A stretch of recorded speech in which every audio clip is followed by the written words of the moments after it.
Baik, hari ini kita akan membahas tentang salah satu topik dari aspek hukum dalam ekonomi Islam. Ya, kali ini akan kita bahas adalah tentang wakaf. Istilah wakaf ini pasti sering kita dengar, tapi mungkin yang sering kita dengar itu adalah hanya berupa misalnya wakaf dari seseorang untuk katakanlah masjid, untuk yayasan ya. Salah satunya memang penerimanya mungkin memang bisa masjid, bisa yayasan, tapi hari ini kita coba untuk bahas wakaf dalam pengertian yang lebih luas sesuai dengan hukum Islam. Secara definisinya, wakaf adalah memberikan suatu benda atau harta yang dapat diambil manfaatnya untuk digunakan bagi kepentingan masyarakat dalam rangka menuju atau mencari keridhaan Allah Subhanahu wa taala.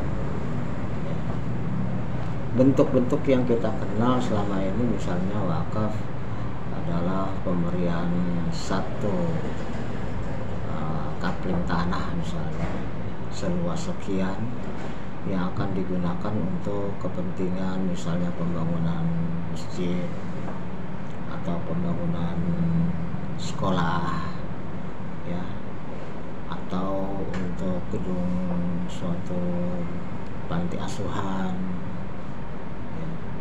Artinya pemberian itu dimanfaatkan oleh orang banyak.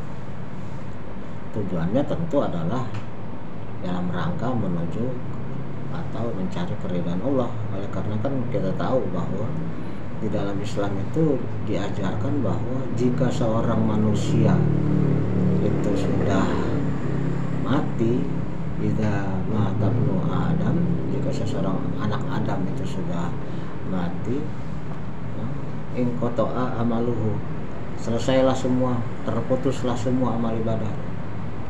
Jadi dia tidak ada lagi urusan dengan dunia, tidak ada hubungan lagi dengan dunia, tidak bergentayangan seperti film-film horor ya. Dia mau mati gantung diri kek, dia mau mati dibunuh kek, dia mati apapun juga bentuknya, tetap in qata'a amaluhu, tetap dia terputus semua amalannya.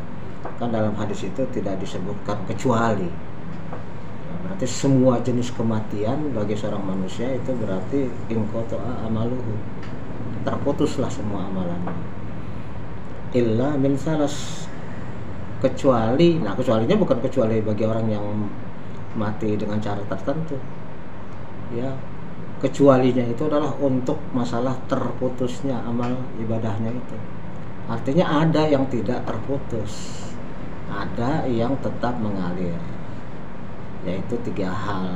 Yang pertama sodakotin jariyah, yaitu sodakoh yang terus mengalir, memberikan manfaat bagi banyak orang. Nah, maka wakaf adalah salah satu dalam kategori sodakotin jariyah ini, karena jelas bahwa apa yang diberikan adalah untuk dimanfaatkan oleh orang banyak dalam rangka mencari keridhaan Allah. Yang kedua adalah au ilmin yuntafa'u bihi, yaitu ilmu yang bermanfaat. Jadi kalau ilmu yang berguna, ilmu yang bermanfaat itu kemudian didengarkan, kemudian dihayati, kemudian diamalkan oleh orang lain, maka sepanjang ilmu itu terus mengalir, maka meskipun orang yang mengajarkan itu sudah tidak ada, nah itu tetap akan mendatangkan pahala. Itu yang saya harapkan dari kamu nih. Kelak besok kalau abah udah nggak ada, apa yang Abah ajarin semuanya kepada mahasiswa mudah-mudahan bermanfaat sehingga Abah tetap dapat kiriman dari kamu. Yang ketiga adalah awaladin solihin yad'ulahu, yaitu yang ketiga adalah anak-anak yang soleh yang senantiasa mendoakan orang tuanya.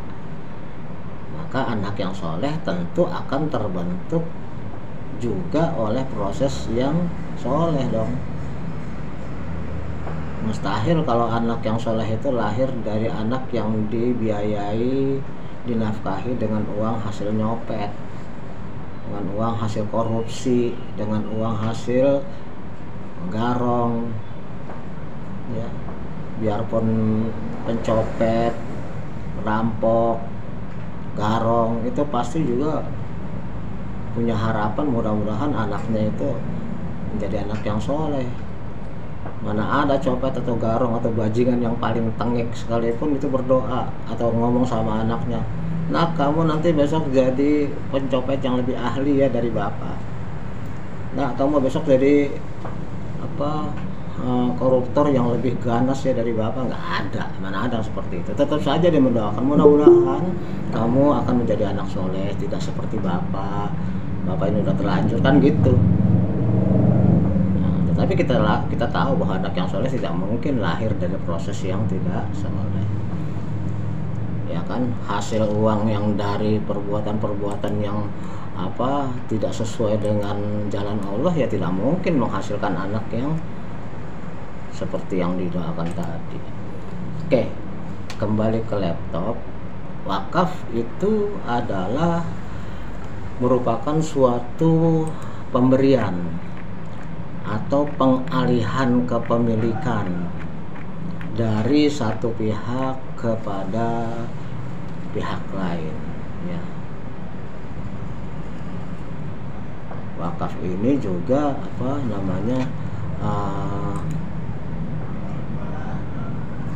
memiliki rukun dan syarat, ya. Rukun dari wakaf adalah satu, tentu ada orang yang memberikan. Kedua, ada pihak yang menerima. Kemudian yang ketiga, ada barang atau suatu yang diwakafkan. Nah, kemudian yang keempat, sebagaimana biasanya di dalam suatu transaksi di dalam hukum Islam senantiasa harus ada ijab dan qabul, yaitu ikrar, penyerahan. Satu pihak berujar atau berikrar, saya menyerahkan ya sebidang tanah untuk diwakafkan guna kepentingan pembangunan rumah ibadah,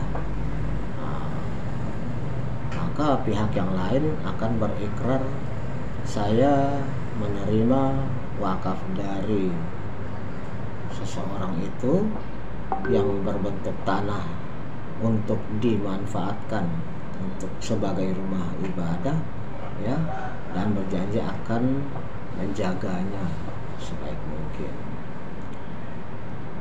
Oke, itu rukun-rukunnya. Tentu tidak semua pemberian itu akan tergolong wakaf. Oleh karena wakaf itu saya katakan merupakan suatu amal jariyah, amal yang akan langgeng, pahalanya terus mengalir, ya, bahkan sampai orang itu tidak ada lagi. Maka tentu tidak semudah itu, tidak semua pemberian terkategori sebagai wakaf. Ada syaratnya.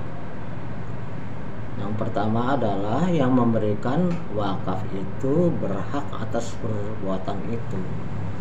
Artinya tidak boleh tentu dan tidak sah tentu, tidak memenuhi syarat jika yang diserahkan itu bukan sesuatu yang menjadi miliknya. Artinya dia tidak berhak atas sesuatu yang akan dia berikan, ya. Saya menyerahkan punya seseorang kepada satu pihak sementara yang punya nggak tahu, ya nggak boleh, Jadi dia harus memberikan sesuatu yang memang miliknya dan dia sadar untuk melakukan itu atas dasar kehendaknya sendiri. Artinya dia melakukan itu memang berniat untuk mencari keridhaan Allah, menyerahkan sebidang tanah atau sebuah barang apapun yang dimanfaatkan oleh orang banyak dalam rangka untuk kemaslahatan orang banyak itu, dalam rangka mencari ridha Allah.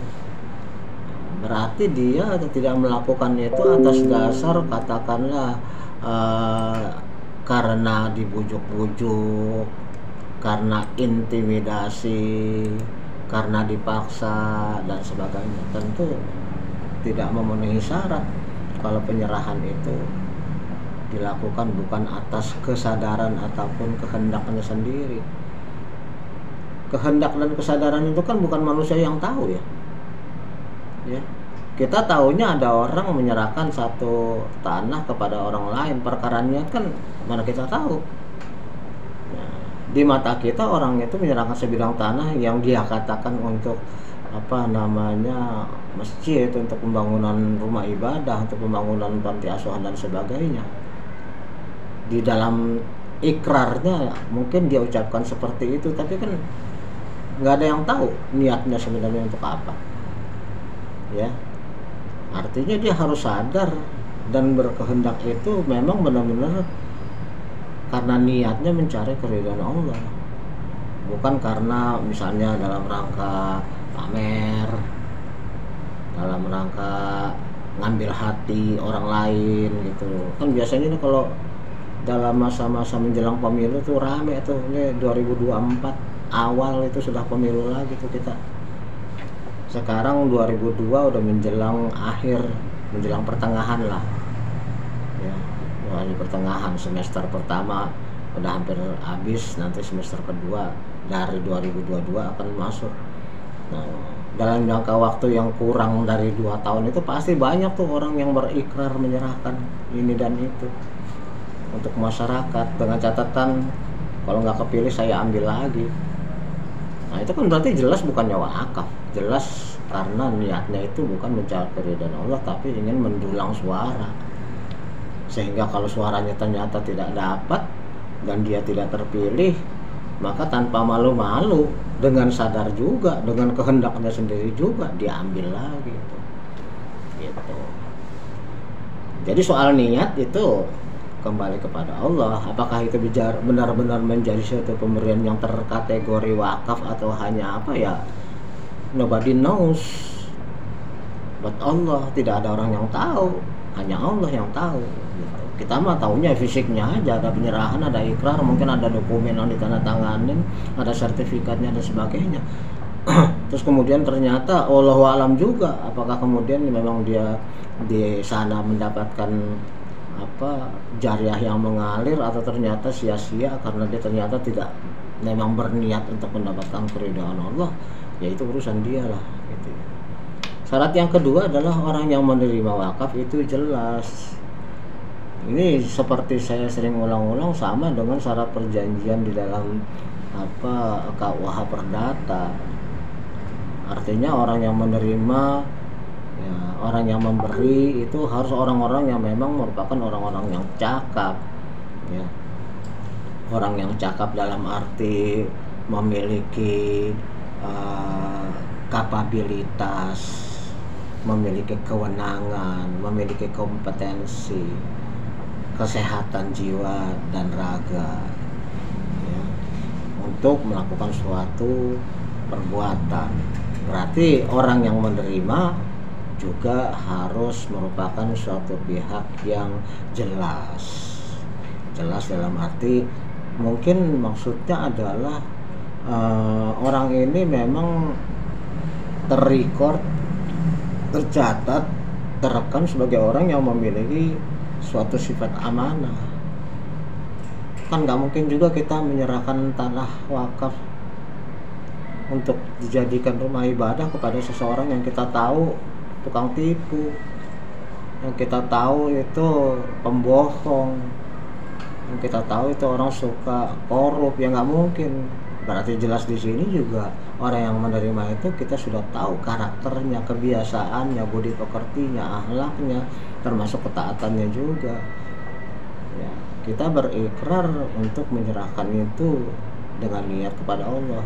Tapi karena kita kemudian tidak waspada terhadap orang yang menerima, maka kemungkinan itu menjadi tidak tepat sasaran. Soal niat kemudian memang dicatat Allah, ya itu lain lagi ya. Tapi kemudian tanah itu kemudian ternyata tidak berfungsi sebagai wakaf, tapi kemudian hanya dijual atau dipergunakan untuk yang lain, dan sehingga tidak dimanfaatkan oleh orang banyak dalam rangka kebaikan, ya itu kan berarti wakafnya stop. Dia hanya mendapatkan pahala atas niat baiknya saja, tetapi jariahnya ya lain lagi gitu. Nah situlah maka kemudian syaratnya itu adalah orang yang menerima atau pihak yang akan menerima wakaf itu adalah jelas. Jelas bukan dalam arti itu harus manusia, bukan siluman. Ya pastilah, masa kita ngasih kepada siluman. Oke, yang kemudian yang syarat yang ketiga adalah barang yang diwakafkan itu harus suatu yang berwujud nyata. Ya, berwujud nyata seperti sebidang tanah, sebuah gedung, ya, untuk dimanfaatkan oleh orang banyak, jadi harus nyata. Berarti juga dalam hal nyata ini bukan merupakan suatu hal yang baru berupa janji. Ya, saya akan mewakafkan sesuatu yang ada di mana sesuatunya itu. Kalau memang lokasinya jelas, barangnya jelas sih boleh-boleh aja. Tapi kalau ternyata barang itu tidak berwujud nyata karena memang dia masih di tangan orang, atau itu baru berupa seandainya, wah itu berarti nggak bisa diwakafkan, tidak memenuhi syarat karena baru seandainya, barangnya tidak berwujud nyata baik dalam hal status ya maupun dalam hal dia memang bisa diketahui oleh orang banyak. Oke, syarat yang keempat dari suatu wakaf adalah ikrarnya jelas. Berarti dari pihak pemberi harus dinyatakan dengan tegas bahwa pemberian itu yang menyebabkan dia tidak lagi memiliki hak atas apa yang sudah dia berikan, sudah terjadi pengalihan kepemilikan ya, dan itu memang dia ucapkan ditujukan untuk penggunaan pemanfaatan oleh orang banyak, maka ikrarnya harus berbunyi seperti itu. Penyerahannya juga jelas, dalam arti juga diketahui oleh orang banyak dan kemudian itu terdokumentasi.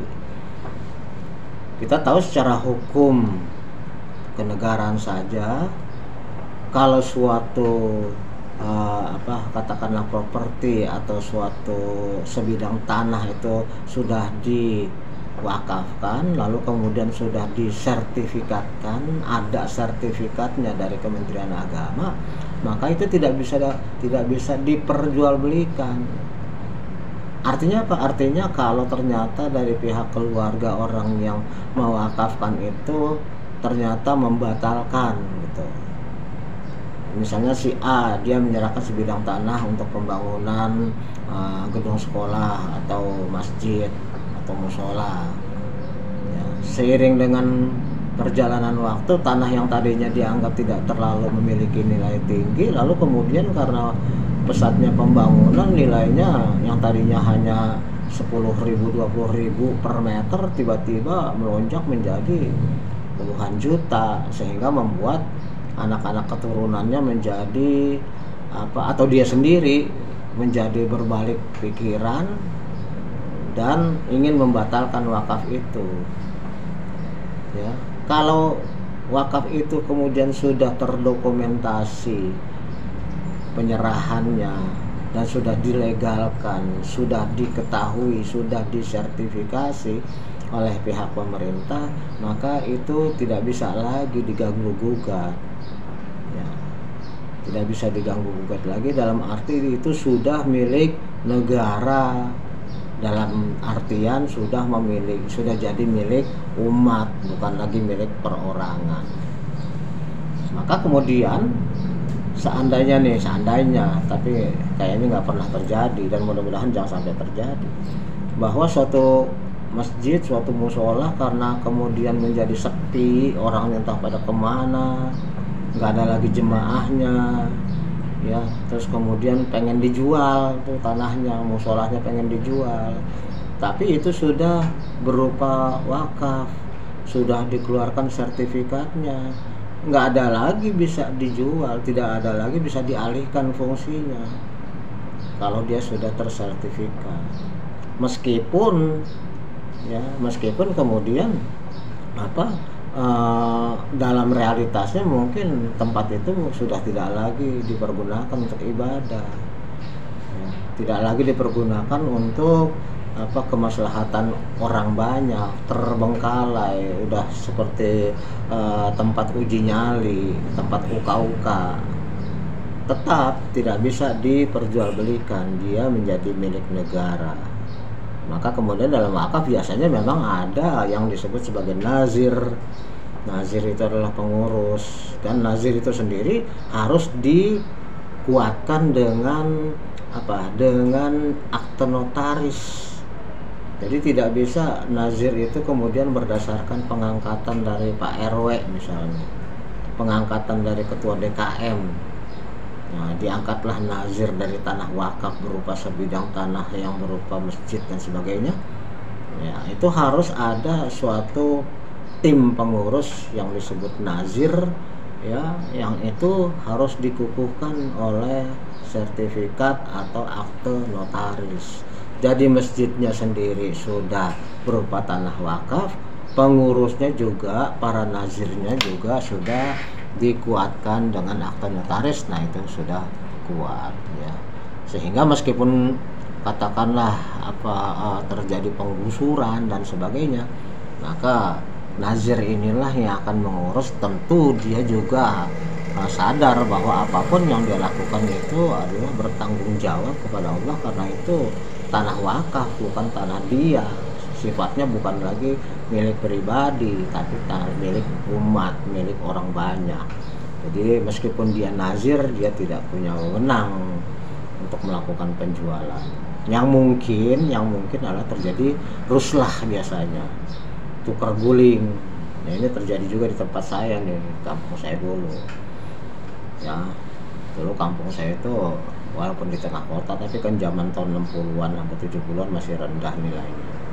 Tapi sekarang per meternya di tempat saya itu sudah berharga per meternya 50 juta. Nah, di sana ada masjid yang luasnya kurang dari 200.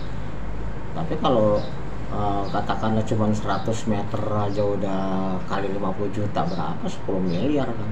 Kalau 200 meter kan 20 miliar, kan harganya tinggi banget itu. Nah, pernah ditawari oleh pihak developer yang ada pembangunan di wilayah tersebut yang menggusur semua rumah masyarakat, termasuk masjid pengen digusur. Maka kepada nazirnya dijanjikan, nih kita kasih uang, bisa beli di mana-mana untuk dibangun masjid. Ya, tentu saja saya termasuk orang yang menolak. Ya, kebetulan saya juga merupakan pengurus di sana. Nggak mau kita begitu, kita maunya ya dibangunin di tempat yang yang kurang lebih nggak jauh dari tempat yang lama, karena itu adalah amanat dari para pendahulu pengurus masjid yang lama yang sudah almarhum semuanya. Jadi nggak bisa kemudian kita diberi uang terus udah cari di mana, kayak di Tangerang, kayak di mana, kayak yang lebih murah lagi sama di pedalaman yang masih murah-murah, ya nggak bisa kayak gitu. Ya. Oke, macam-macam wakaf. Satu, wakaf ahli, yaitu wakaf yang khusus diperuntukkan bagi orang-orang tertentu, baik ada ikatan keluarga ataupun tidak. Jadi wakaf itu berarti bisa juga berupa orang-orang tertentu, golongan tertentu seperti tadi itu, ya, rumah yatim, rumah jompo, rumah penampungan orang-orang terlantar dan sebagainya. Itu kan orang-orang tertentu yang pastinya mungkin ada ikatan dengan keluarga si pemberi, maupun bisa juga tidak ada ikatan keluarga. bisa juga masyarakat umum. Tapi yang jelas di sini sama saja fungsinya saya katakan tadi. Berarti tidak bisa untuk wakaf itu diberikan dari si A kepada si B secara personal satu persatu, tidak. Yang bisa dilakukan adalah dari satu pihak kepada pemanfaatan orang banyak, gitu. Pemanfaatan oleh orang banyak, bukan untuk pemanfaatan pribadi satu orang dua orang, tidak. Gitu ya. Kemudian itu wakaf ahli. Yang kedua adalah wakaf khairi, yaitu wakaf yang diperuntukkan bagi kepentingan umum. Misalnya wakaf untuk masjid, kita bedakan tadi ya, wakaf untuk pembangunan panti jompo, wakaf untuk pembangunan rumah yatim, rumah anak-anak terlantar, gitu kan ya, atau untuk pembangunan rumah sakit. Rumah sakit bisa, atau juga rumah sakit tertentu seperti misalnya kusta, ya, atau wakaf untuk pekuburan korban COVID, itu termasuk tuh di situ. Ya. Sementara kalau wakaf yang kedua adalah untuk wakaf masjid, rumah-rumah ibadah. Oke, berikutnya yang harus kita ketahui berarti dalam hal wakaf ini, ketika terjadi penyerahan, ketika terjadi transaksi penyerahan dari pihak pemilik kepada pihak lain, maka di situ sudah terjadi pergeseran atau peralihan kepemilikan, bukan dari si pemberi kepada orang yang menerima, dalam arti dia hanya pengurus, tetap dia hanya pengurus. Kenapa? Karena wakaf itu ditujukan adalah untuk kepentingan orang banyak, gitu. Jadi meskipun ikrarnya dilakukan person to person, tetapi konteksnya pihak yang menerima itu mengatasnamakan pihak lain, yaitu masyarakat banyak, ya. Tentunya dalam hal ini dia adalah mewakili, mengatasnamakan, tapi bukan untuk dia pribadi. Nanti akan kita lihat kan ada hibah, ada hadiah, ya, nanti akan kita lihat di dalam pembahasan berikutnya. Oke, jadi saya kira singkat saja pada hari ini. Saya hitung tadi sekitar 20 menit cukup. Yang penting Anda paham apa itu wakaf. Jadi wakaf itu adalah pemberian yang memang ditujukan kepada pencarian keridhaan Allah. Berarti meskipun orang menyerahkan sebidang tanah untuk masyarakat banyak, tapi kemudian meskipun di dalam ikrarnya dia menyebutkan seperti itu, tetapi kalau dalam hatinya, dan hanya Allah yang tahu, ya, hanya Allah yang tahu tentang itu, hatinya sendiri ada niat-niat yang lain, berarti wakafnya itu mungkin menjadi sia-sia karena tidak mengalir pahalanya setelah dia wafat.